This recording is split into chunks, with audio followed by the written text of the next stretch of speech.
Ең әдемі ұшақ жасаймыз. Бірінші бізге бүйту керек. Қайырып аламыз. Иә. Қайырамыз. Бүйтіп. Ашамыз. Бүйтіп кішкене ашып артқа айналдырамыз, қайырамыз. Одан кейін жан жақтарын қайырамыз. Екі жағын.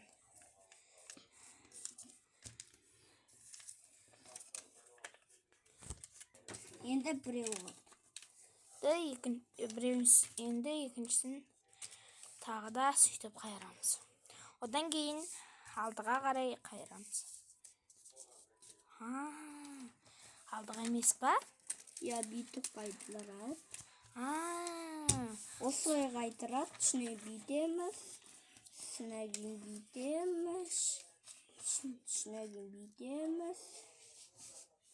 Бүйтіп қайырамыз.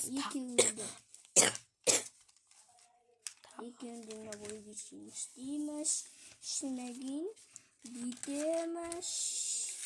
Ішіне қайырамыз. Қандай шақпен көресіз? Екі жағын қайырамыз. Қандай шақпен көресіз?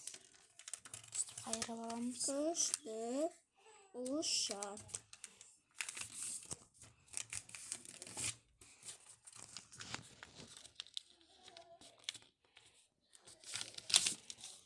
Міне достар, осындай ұшақ болады.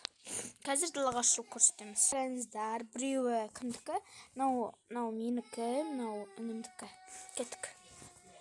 Достар, сосын бұлайынан екі жағын қайырасыздар.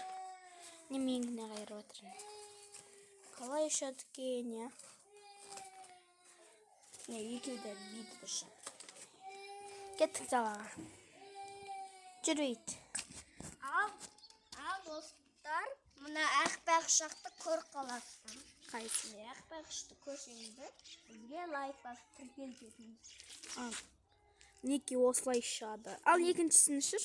Екіншісі, міне, мынады күшті. Бұлайынан ұшады. Әдемі екеуі. Достар, Всем пока, лайк басып тіркелтетіңіздер. ұшақ жасаудың әдісін көрдіңіздер. Всем пока.